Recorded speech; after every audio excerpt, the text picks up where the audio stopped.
دنیا نے جب مچل سٹارک کو پہلی بار دیکھا تو ایک چیز فوراً واضح تھی۔ یہ عام فاسٹ بولر نہیں ہے۔ لمبا قد، بائیں ہاتھ کی رفتار اور ایسی سوئنگ جو بیٹسمین کے منصوبے پہلی ہی گیند پر توڑ دے۔ مچل سٹارک کی اصل طاقت صرف رفتار نہیں تھی۔ اصل ہتھیار وہ اینگل تھا جس سے گیند آتی، اور وہ لمحہ جب بیٹسمین کو سمجھ ہی نہیں آتی کہ گیند اندر آئے گی یا باہر نکلے گی۔ نئی گیند اس کے ہاتھ میں ہو تو پاور پلے ایک جنگ بن جاتا تھا۔ وقت کے ساتھ سٹارک آسٹریلیا کا سب سے خطرناک سٹرائک بولر بن گیا۔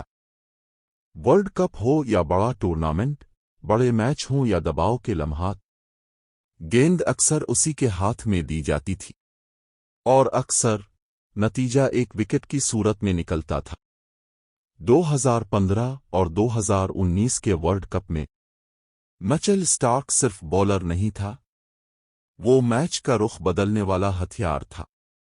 رفتار، سوئنگ اور اعتماد سب اپنی انتہا پر، لیکن فاسٹ بولنگ ایک نازک فن ہے۔ یہ صرف جسم کی طاقت نہیں مانگتی، یہ ردھم مانگتی ہے، تسلسل مانگتی ہے اور ذہنی سکون مانگتی ہے۔ وقت کے ساتھ سٹارک کی لائن بگڑنے لگی۔ سوئنگ وہی تھی، رفتار بھی موجود تھی، لیکن کنٹرول کہیں کھو گیا تھا۔ وائڈ گیندیں، نو بالز اور لمبے اسپیلز میں بے اثر اوورز، یہ وہ مرحلہ تھا جہاں سوال اٹھنے لگے۔ کیا مچل سٹارک ختم ہو رہا ہے؟ کیا وہ صرف ایک ورلڈ کپ بولر تھا؟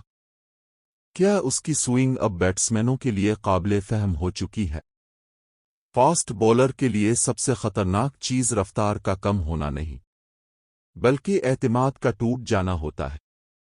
جب بولر اپنی ہی گیند پر شک کرنے لگے تو بیٹسمین کو کچھ کرنے کی ضرورت نہیں پڑتی۔ سٹارک کے ساتھ بھی یہی ہوا۔ چوٹیں آئیں، ردھم ٹوٹا اور ہر واپسی میں جلدی کی گئی۔ جسم واپس آ جاتا ہے، لیکن دماغ کو وقت لگتا ہے۔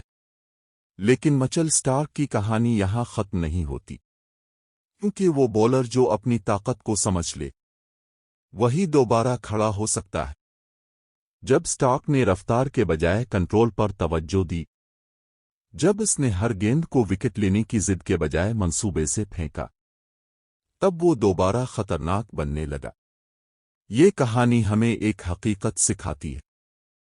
فاسٹ بولنگ صرف تیزی کا کھیل نہیں، یہ توازن کا کھیل ہے۔ رفتار اور کنٹرول کے درمیان، جسم اور دماغ کے درمیان۔ مچل سٹارک ایک ایسا فاسٹ بولر جو اپنی سوئنگ سے دنیا کو ہلا سکتا ہے، لیکن صرف اسی وقت جب وہ اپنی رفتار سے آگے سوچنا سیکھ لے۔